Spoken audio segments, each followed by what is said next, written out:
Pipeline ಒಡೆದು ರಾತ್ರಿ ಇಡೀ ನೀರು ಪೋಲು.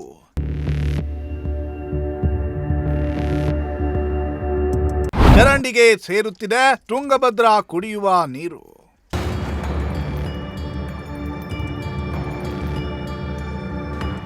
ತುಮಕೂರು ಜಿಲ್ಲೆಯ ಪಾವಗಡ ತಾಲೂಕು ಬರದ ನಾಡು ಅಂತಲೇ ಹೆಸರುವಾಸಿ.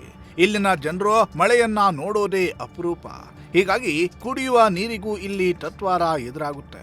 ಹೀಗಿರುವಾಗ ಇದೇನಿದು ಇಲ್ಲಿ ಇಷ್ಟೊಂದು ನೀರು ಹರಿಯುತ್ತಿದೆಯಲ್ಲ, ಮಳೆ ನೀರೇನಾದ್ರೂ ಕಾಲುವೆಯಲ್ಲಿ ಹರಿಯುತ್ತಿದೆ ಹಾಗಂದುಕೊಂಡ್ರೆ ಖಂಡಿತ ತಪ್ಪು.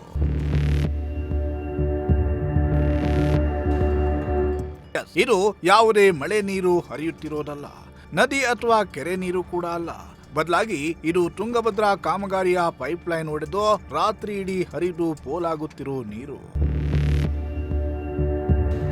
ಜಿಲ್ಲಾ ಪಂಚಾಯತ್ ಹಾಗೂ ಮೆಗಾ ಕಂಪನಿ ಗುತ್ತಿಗೆದಾರರ ಅವೈಜ್ಞಾನಿಕ ಕಾಮಗಾರಿ ಪರಿಣಾಮ ಪೈಪ್ಲೈನ್ ಒಡೆದು ಭದ್ರಾಗಿಂತ ಮುನ್ನವೇ ತುಂಗೆ ಕುಡಿಯುವ ನೀರು ತಾಲೂಕಿನ ಕಡಮಲಕುಂಟೆ ಕೆರೆಗೆ ಹರಿಯುತ್ತಿದೆ.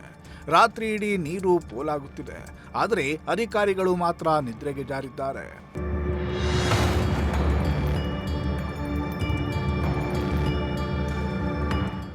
ಮನೆ ಮನೆಗೆ ನೀರು ಬಿಡುವ ಯೋಜನೆ ಉದ್ಘಾಟನೆಯ ಮುನ್ನವೇ ಕಳಪೆ ಕಾಮಗಾರಿಯಿಂದಾಗಿ ತುಂಗಭದ್ರಾ ಯೋಜನೆಯ ಕುಡಿಯುವ ನೀರು ರಸ್ತೆಯ ತುಂಬಾ ಹರಿಯುತ್ತಿದೆ. ನಿನ್ನೆ ರಾತ್ರಿಯಿಂದ ಪೈಪ್ಲೈನ್ ಒಡೆದು ತುಂಗಭದ್ರಾ ನೀರು ಪೋಲಾಗುತ್ತಿದ್ದು ದೊಡ್ಡ ಚರಂಡಿಗೆ ಸೇರ್ತಾ ಇದೆ. ಕುಡಿಯುವ ನೀರಿಗೂ ಪರದಾಡುವ ಪಾವಗಡ ತಾಲೂಕಿನಲ್ಲಿ ಈ ರೀತಿ ನೀರು ಪೋಲಾಗುತ್ತಿರುವುದನ್ನ ನೋಡಿ ಸಾರ್ವಜನಿಕರು ಅಸಮಾಧಾನಗೊಂಡಿದ್ದು ಅಧಿಕಾರಿಗಳಿಗೆ ಮತ್ತು ಗುತ್ತಿಗೆದಾರರಿಗೆ ಹಿಡಿಶಾಪ ಹಾಕಿದ್ದಾರೆ. ಇಮ್ರಾನುಲ್ಲಾ, ಪ್ರಜಾಶಕ್ತಿ ಟಿವಿ, ಪಾವಗಡ.